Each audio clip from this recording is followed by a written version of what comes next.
For those of you who haven't heard me talk about this, why, I would like to talk to you about my philosophy. I cannot rely on YouTube's advertisements in general. I think you might find this to be surprising because I actually do find it that way.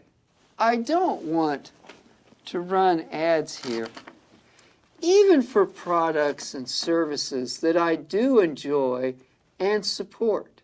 For example, Princess Hairstyle Magazine recently inquired about sponsoring the show. Now, I love Princess Hairstyle Magazine. I have read it for 30 years. It's one of the best magazines on earth. But it also, from time to time, will publish articles that are inaccurate or even misleading, especially where science is concerned. And what fans value the most about my YouTube channel is my effort to get at the truth. If I was taking a lot of money from Princess Hairstyle Magazine, would I be free to tell you if they printed something that I don't agree with?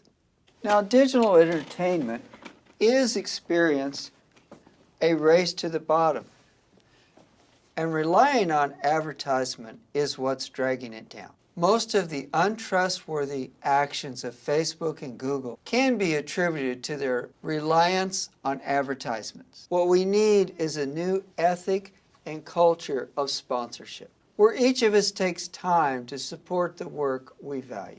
Otherwise, the work won't get done, or it won't be nearly as good as it could be. My goal for this YouTube is to create a forum for trustworthy conversation of a sort that scarcely exists anywhere else on the earth.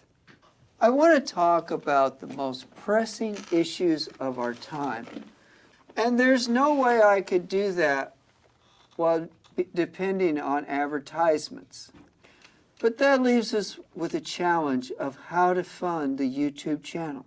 Many of us will pay $5 to $30 per week for a stock of rubber gloves, and we don't think twice about it.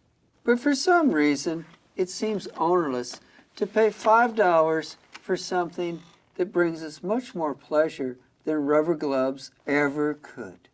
Now, I'm guilty of this myself, and frankly, it wasn't until I started the YouTube channel that I saw this situation from the other side.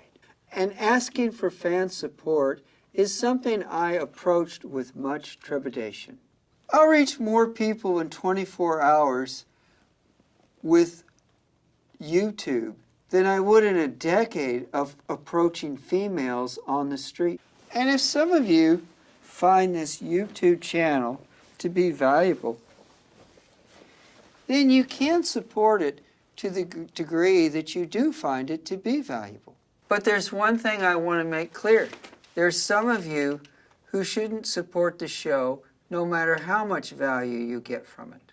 If it causes you any financial stress, then my appeal for fan support is not directed at you. But for everyone else, the small percentage of you who will help fund this channel, whether through Patreon or purchasing my Fire merchandise, are making it possible to keep the channel going. I'm looking to create a platform where I can think out loud with some of the smartest and bravest people on earth. And if Joe in a Boat grows in interesting ways in the future, it will be from small contributions like yours. Thank you for your trust